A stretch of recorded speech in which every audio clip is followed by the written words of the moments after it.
Seven Truths presents The Shadow Between Us, a tale of grief, secrets, and forbidden love. Grief has a sound. Sometimes it's silence. Sometimes it's the faint creak of a floorboard in a house too quiet to still be called home.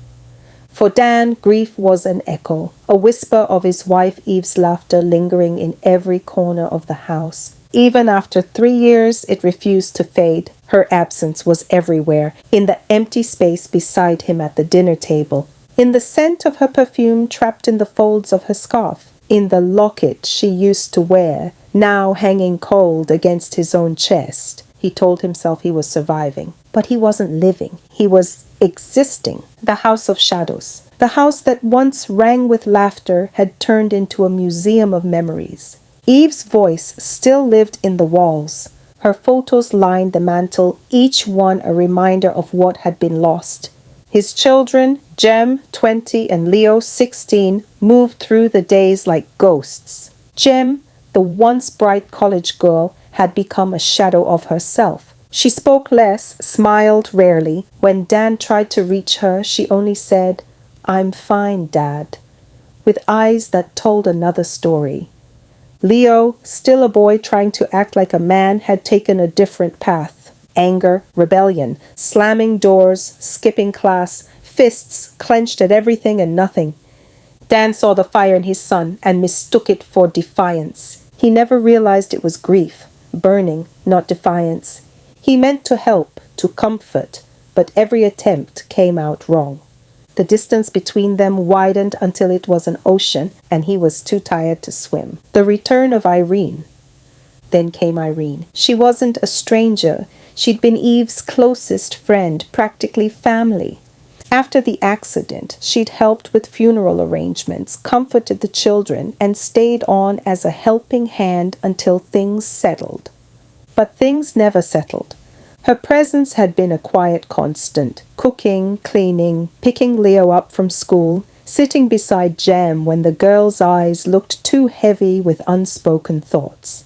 Her kindness was soft, almost invisible, but constant. She reminded Dan of Eve, not in appearance, but in essence. Her calm steadiness, her compassion, her ability to read a room without speaking. And that terrified him, because every time she smiled, something flickered in him, a dangerous warmth that felt too much like life. And life was something he didn't believe he deserved. He would catch himself watching her across the room, her hands washing dishes, her hair falling from its bun, her laughter catching Leo off guard during dinner, and guilt would rise like bile. "You're betraying her memory," he told himself. You don't get to want again, but grief is cruel. It doesn't erase desire. It buries it alive. Jem's secret. While Dan wrestled with guilt, Jem carried a secret that was slowly destroying her. She was pregnant. A fleeting romance. A boy from her college who vanished the moment she told him.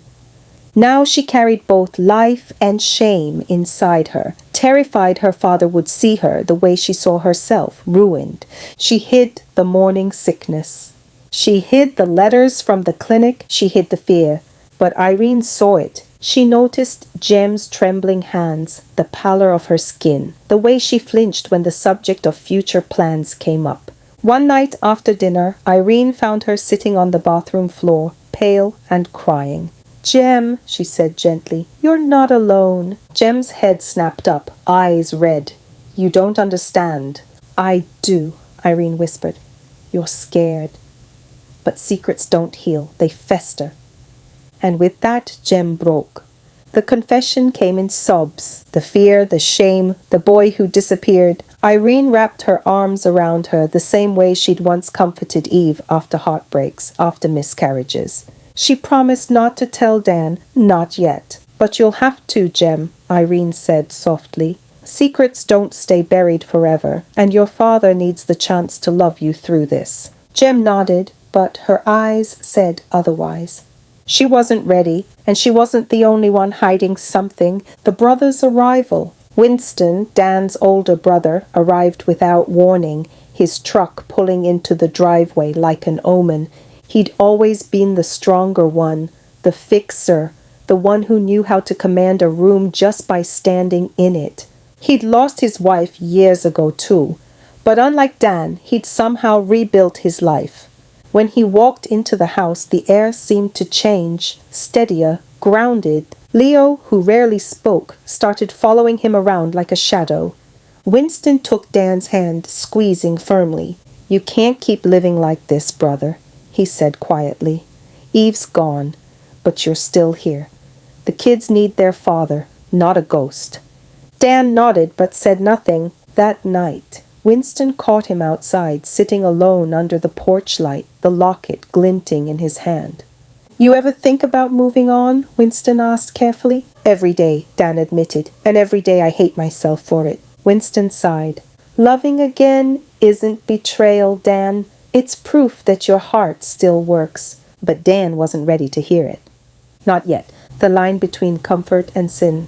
It happened on a stormy night, because of course it did. Thunder shook the windows. The power went out. Leo was away with Winston, and Jem had fallen asleep early. Only Dan and Irene remained awake, candles flickering between them. They talked, really talked, for the first time in months. About Eve, about the children, about loneliness. And somewhere between the silence and the storm, something shifted. Irene reached across the table, placing her hand over his. It was meant to comfort, but the warmth of it broke something open in him. Their eyes met. The air grew thick. For one dangerous moment, the grief and the guilt and the longing tangled into something else entirely. Something neither of them dared name. Then Irene pulled away, trembling. "Dan," she whispered, "don't." "I'm sorry," he said immediately, breath unsteady. "You don't need to be sorry. You just need to decide what you're ready for." And she walked away. Dan sat there, the candle flickering, Eve's locket heavy around his neck. Secrets collide. A week later, everything unraveled. Jem's secret came to light. Dan found the sonogram tucked inside a book. At first, he thought it was someone else's, maybe Irene's. But when he confronted Jem, the look in her eyes shattered him. "I'm sorry, Dad," she sobbed. "I didn't know how to tell you. I didn't want to disappoint you." He didn't yell. He didn't cry. He just stood there, silent, until she broke down completely. "You couldn't even look at Mom's photo, Dad." "How could I tell you anything?" Her words hit harder than any slap. He realized she wasn't wrong. He hadn't been there, not really, for years. When Irene came to comfort Jem, Dan's emotions curdled into confusion, gratitude, shame, longing. It all bled together until he couldn't tell one from the other. The following days were chaos, family meetings, anger, tears. Winston tried to mediate, but the damage had been done. Then one night, after another argument, Dan found himself standing outside Irene's door. "I ruined everything," he said. "No," she replied, eyes glistening. "You're just finally feeling everything you've avoided." And before either could stop it, the space between them vanished. A kiss, a spark that had been waiting for months, years, maybe. It was desperate, messy, wrong, and real. When they pulled apart, the weight of it crashed down like thunder. "We can't," Irene whispered, trembling. "Not like this." Dan's voice cracked. "Then tell me how to stop wanting to live again."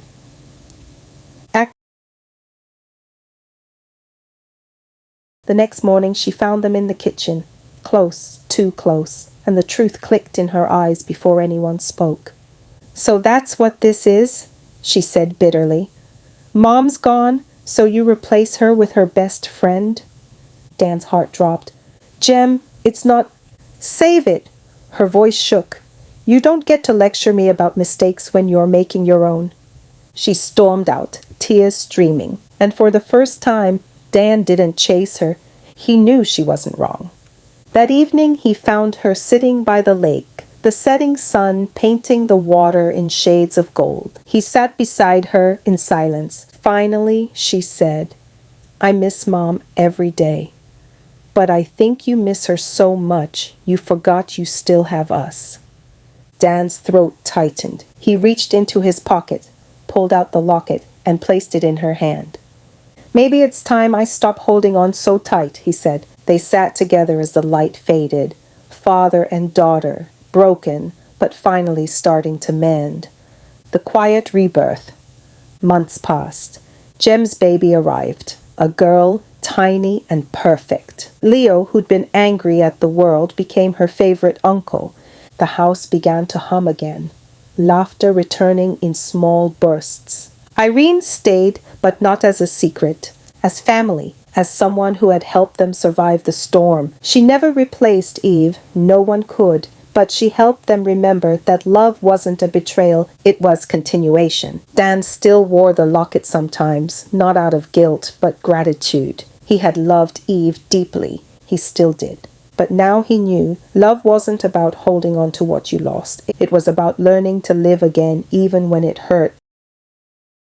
The twist and the truth. Some secrets destroy families. Others expose the cracks that were already there. Dan's family learned both. Grief doesn't end when the tears stop. It hides in silence, in guilt, in the corners of love you're too afraid to touch. But love, even forbidden love, can sometimes be the thing that saves you if you have the courage to face what's been buried. Because healing never comes neatly. It comes in storms. It comes in whispers. It comes in the moment you finally let yourself feel everything you've spent years avoiding.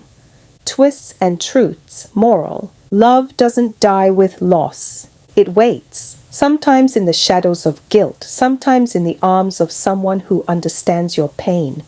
Grief and healing can coexist, and when they finally meet, that's when the real story begins.